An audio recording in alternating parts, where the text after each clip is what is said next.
Hello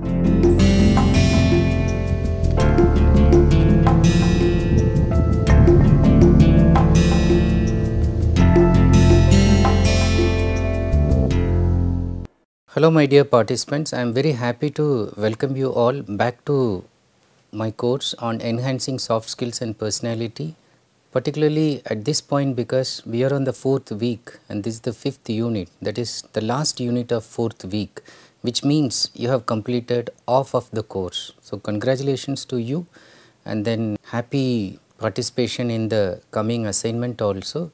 But this means that we've been doing a great deal in terms of this course and just another off, and then looking at your responses we are able to see that you are able to grasp the course and you are with the course.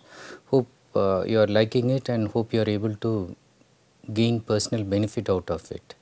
Now this is people skills 5th unit, and then particularly this the second part of being attractive, and overall this is lesson number 20. So let's look at the highlights of what I did in the last lesson. In the last lesson we looked at the concealing issues related to being attractive in terms of physical, mental and emotional levels, and we identified most important attractive qualities such as in terms of physical level, focusing on the foot instead of focusing on the face, keeping the body in shape by doing regular exercise, and then by maintaining proper diet, and then in terms of that eating well, which means eating rich food, not junk food, and eating in proper time, and sleeping well in time and sleeping sufficiently in terms of 7 to 9 hours, and not keeping yourself awake during the devil's hour, that is 3 o'clock midnight or early in the morning. Now the next important aspect that I discussed was to develop your unique signature trait and then live that signature personality, such as the uniqueness that you will remember in terms of great personalities like Charlie Chaplin or Mahatma Gandhi or even Mother Teresa. So immediately you will remember her white color attire, and then whatever comes to your mind, like Jawaharlal Nehru, the jacket immediately, the rose, his love for children. So develop what is unique in you and try to make that manifested in terms of developing your personality, and that becomes the signature personality. So develop that, and overall I said that in terms of the physical level you should also learn to attract the children. So if you are able to attract the children, which is not that easy, unless you are a genuine person you will not be able to do that. At the mental level I focused on things like maintaining an intellectual charm by being able to engage people with lot of interesting ideas, especially good thoughts which you have collected from books, various sources, and which you are willing to share it with others, and being open yet staying a mystery to others, keeping certain things bit mysterious so that people keep guessing about your own real drive, why you are interested in doing certain things which normally other peoples are shying away from, and so on. At the emotional level you need to touch others' heart. So the connection has to be at the level of heart. And then I said that you should use your memory to remember names, birthdays and anniversaries, and then you should learn to value yourself so that you will be valued by others. You should love yourself so that others will start loving you, and overall I said just be yourself. So do not imitate others, do not try to impress others, do not indulge in any attention seeking behavior. People will be attracted to you if you learn to be self-contained, calm and composed, and then you are with yourself. If you are comfortable with yourself, you should know that others will find you attractive and they will be comfortable with you also.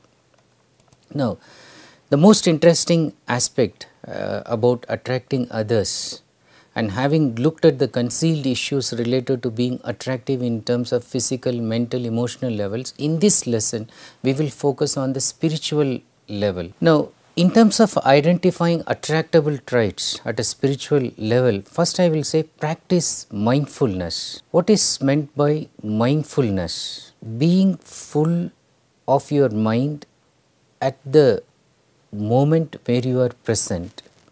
This means you should be emotionally balanced and you should learn to live in the present moment. You should neither feel anxious about an unknown future, that future should not intimidate you, nor get bogged down with the depressive past. You should read the book by Eckhart Tolle, The Power of Now, A Guide to Spiritual Enlightenment.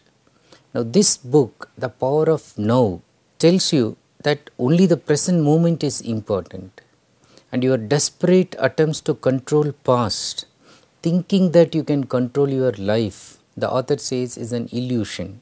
And when you try to control future anxieties, either trying to control past influences or trying to control future anxieties will give only pain. Instead, what the author and the book tries to teach you is to learn how to relax in the now and live fully, mindfully in the present. So that is the most important spiritual trait that if you are able to develop, when you are able to shield yourself, insulate yourself from the pressures of the past and the anxieties of the future, and if you are able to focus on the present moment to the task at hand. As they say, when you sip a tea, you just focus on sipping the tea. Do not keep the mind elsewhere. Even when you drink the water, enjoy drinking the water. So that will make you healthy, charismatic, charming, and very attractive to others. Now at the spiritual level, you should also make deeper connections. Apart from touching people's heart at the emotional level, try to connect to people at a deeper spiritual level. Now motivate them to operate at a high level of aspiration that causes self-awareness and leads to self-actualization. Many people work at a very normal, mundane level. You try to motivate, you try to elevate their lifestyle, you try to uplift them, you try to make them realize that there is higher level of aspirations one can have, instead of getting bogged down with what is mundane and what is being caught in this kind of rat race. So if you slightly lead them to self-actualization and cause them self-awareness, they will try to connect to you as a spiritual level, and try to address their innermost fears and worries by sharing your innermost fears and worries, and that's how you will connect. And you can offer solace, comfort, make them feel that that's something normal with all human beings, and encourage them to acquire those qualities that money cannot buy for them. This is how you can actually connect with them spiritually, encouraging them to acquire those qualities that money cannot buy for them. And remember, when you encourage, you first try to emulate those qualities such as respect, so money cannot buy, trust, loyalty, true friends, and genuine love, care and concern, inner peace. So whatever money you are willing to spend, you cannot give that inner peace. Sweet dreams. Very rich business people, they keep saying that they get only nightmares. So they have stopped getting sweet dreams. And happy memories. Again, people who look apparently materialistically successful, often they regret their life because they say that they do not cherish, they do not have any happy memories. Look at this unknown quote that typifies things which you cannot buy using money. What money can buy and where it is limited. What are the limitations of money and why you should try to connect people at a spiritual level. Money can buy a house but not a home. It can buy a bed but not sleep. It can buy a clock but not time. It can buy a book but not knowledge. It can buy blood but not health.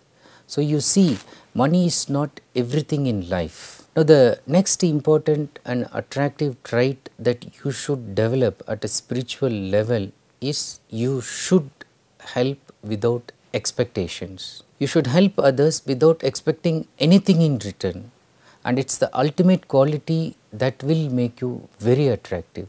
When people know that you are a person who is just helping and expecting nothing in return, and you are doing without expecting anything in return, people will find you the most attractive. In this context, I would like to tell you a story, a very interesting story which appealed to me and definitely will appeal to you in terms of helping others and doing something without any expectation. And it also tells you, leaves you with the message that the evil you do remains with you, the good you do comes back to you. What is the story? This is the story of a hunchback. So, hunchback, you know, a person who is not able to stand erect, so he always walks with this hunchback, and he is a beggar, so he is not able to work, so he is actually getting things from other people and living by what he gets as alms. And every day he happened to pass by one house where there is a lady, a mother, and then she makes some bread for the family, and she leaves one set on the window so that the person who is passing by that window pane, so he can just take from the window, and the person happens to be this hunchback, and every time he is taking the bread from the house, he says this thing: the evil you do remains with you, the good you do comes back to you. Now every day the lady listens to this, and slowly she starts feeling irritated and annoyed, and she feels that every day I am giving this person one set of bread, and then without showing any gratitude, this person says this to me, and then it does not sound good. So, he is ungrateful fellow and I should teach him a lesson. Thinking so, the lady thinks that what is the use of this person living? So, rather she should give poison. Okay, she, instead of putting only butter and jam, she thinks that she will add some poison that will kill the person immediately. So, she mixes poison on that day and then puts butter and jam over it, conceals it, and then she just plans to keep it in the window. Now, the time she is planning to keep, and then she has taken it and she is about to put it there, her hands starts slightly tremoring. She feels that, what am I doing? This person is just annoying me, and then am I going to just give him the biggest punishment, and what right I have to do this? So, this is real evil, thinking of killing him. So, for a moment she thinks, and then she throws that thinking that how did I get this thought, and she throws that in the kitchen and then in the burner, and then it gets burnt. Now, this mother's only son, in a fit of a moment, in a quarrel with her, in a bitter quarrel with her, he gets angry and then he runs away from the home. And each day she is expecting that her lovable son would return, he will forgive her, and then he would come back. And this person has not come for a long time. Now suddenly, this day, when she thought of giving that poisonous bread to the hunchback beggar, the son appears at her doorstep, and he is very lean and thin, and he is wearing shabby clothes, and he looks as if he was about to die but surviving somehow. And then the son says, "Mother, it's a miracle that I am here, because I would have died just few miles away from the home. But I saw a hunchback, and then he was having a set of bread, and then I asked him to spare that to me, because I was hungry and I thought I would die without eating anything." And then the hunchback beggar said that my need was higher than his need, and then he happily shared that with me.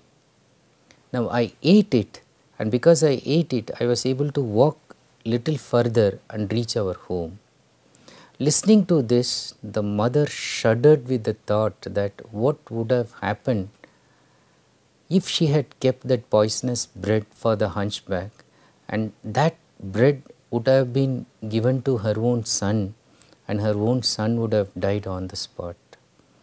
So, and then she remembers the truth in the statement the hunchback was making, that the evil you do remains with you, the good you do comes back to you.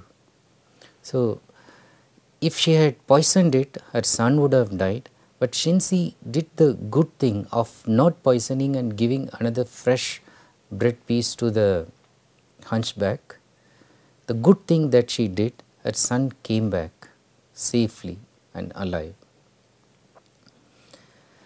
Now, as a concluding thought, in terms of connecting to people spiritually and maintaining that spiritual connection, I would like to tell you that you should pay it forward. It's not a new thought of mine, but it's become so popular and become highly philosophic, and even has become a kind of idiom. What does it mean, pay it forward? It simply means return the good that someone did for you to someone else, not to the person who did that good for you. So, instead of paying back to the original benefactor, return it to someone needy. Now, in this context, you should watch the movie Pay It Forward, which was released in the year 2000. It's a very beautifully made movie. It touches your soul, your heart, and it will make you connect to people at a spiritual level. And you should start practicing this Pay It Forward. Now, to understand it fully, I would say that you should watch the movie and enjoy that and feel that spiritual connectivity. But a very small story that is getting circulated in internet, I would like to share it with you in terms of paying it forward. This is the story. A man was driving a scooter when he saw an old lady stranded on the side of the road. He saw that she needed help, so he stopped his scooter near her Mercedes car and got out. So obviously she is very rich and this guy is very poor. He smiled. While he was approaching her, still she was worried as nobody had stopped for hours and that area was not looking safe. So, and this guy is also not looking safe. So his appearance was so poor and shabby, so she was a bit nervous. He could see how frightened she was, so he tried to calm her. So he said, I am here to help you, don't worry. My name is Ankit. The tire was flat, so he had to crawl under the car. While changing the tire, he got dirty and his hands were hurt. When the job was done, she asked how much she owed him for his help. Ankit smiled. He said, if you really want to pay me back, the next time you see someone who needs help, give that person the needed assistance and think of me. At the same evening, the lady stopped by a small cafe. That place looked dingy. Then she saw a waitress, nearly 8 months pregnant, wiping her wet hair with a towel. The waitress had a sweet, friendly smile, although she had spent on her feet the whole day. She was not showing the tiredness, frustration on her face. The lady wondered how someone who has so little can be so kind and giving to a stranger. And then she remembered Ankit. The lady had finished her meal and paid with a 500 rupee note. The waitress went to get change, and when she came back, the lady was gone. She left a note on the napkin saying, you don't owe me anything. Somebody once helped me, just like now I am helping you. If you really want to pay me back, do not let this chain of love end with you. The waitress found 5 more 2000 rupee notes under the napkin. That night, the waitress came home earlier. She was thinking about the lady and the money she left. She was wondering how the lady could know how much she and her husband needed it, especially now when the baby will soon arrive.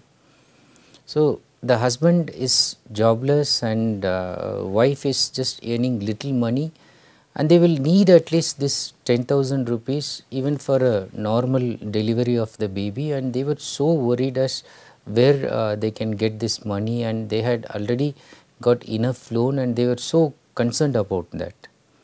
And she knew that her husband worried about that. So she was glad to tell him good news that she has at least got the money. So that night, then she kissed him and whispered, "Now everything will be all right. I love you, Ankit." So you understand now that it's the same Ankit who helped the lady for changing the tire, and the lady, out of gratitude, since Ankit refused to take her help immediately and said that you pay it forward, she wanted to pay it forward to this lady who is needy and she knows that she needs money for proper delivery, and she kept the money for that purpose, and that made this lady happy. And then she brought it and then she told her husband, who is none other than the same person who helped the lady. Now the good you do definitely comes back to you, and pay it forward says you do it without even expecting it, and then try to pay it forward. Just keep this love circle growing, and if you are able to do that, you will soon make the place a very lovable and spiritually connectable place. Now let's end this lesson with an interesting quote from the Dalai Lama. When he was asked in an interview, what is it that surprises him so much? What aspect of the world or what thing in the world surprised him the most? He said, man. And this is what he says. He says, man surprised me most about humanity because he sacrifices his health in order to make money. Then he sacrifices money to recuperate his health. And then he is so anxious about the future that he does not enjoy the present. The result being that he does not live in the present or the future. He lives as if he is never going to die and then dies having never really lived. This beautifully sums up the week's thought in terms of making yourself likable, in terms of avoiding yourself being totally dislikable by others, and developing attractive qualities as a physical, mental and emotional level, and more than emotional level, it's important to develop this spiritual connectivity in terms of being attractive. And the summing up thought is that live in the moment and then develop things, acquire things which money cannot buy, and then pass on things, pay it forward in terms of goodness that again money cannot compensate. So with that thought, I would like to tell you that apart from the materials which I mentioned in the previous lecture, you should also take a look at this Eckhart Tolle's book, The Power of Now, and watch the movie Pay It Forward. So you can get it on DVD, you can try to watch it from people who might have even got it copies, stored it in their hard disks. So collect it from them, find out where you can get a copy, but watch the movie, okay, and then you will really feel if you have that spiritual inclination in you, you will really feel that it's one movie that can change you also. And in fact, it's considered to be one of the top 10 movies that can actually change a person, and many people have watched it, experienced the change in themselves. So interestingly, this time I am saying that you can even watch a movie instead of all the time telling you that you read something. So try to watch this one. I won't keep telling you to watch movies, but this is the only one time being I am recommending. Once again, I thank you for being with me for these 4 weeks and then making me successfully complete half of the course, and at this stage I hope that you are trying to experiencing the change, you are trying to implement some of the lessons that have been taught to you. And as I said, unless you try to practice, so you will not experience the change actually. Let that change happen gradually, but for the better in you. And thank you so much for being with me and watching this video. Have a very nice day. Happy doing this assignment. Thank you.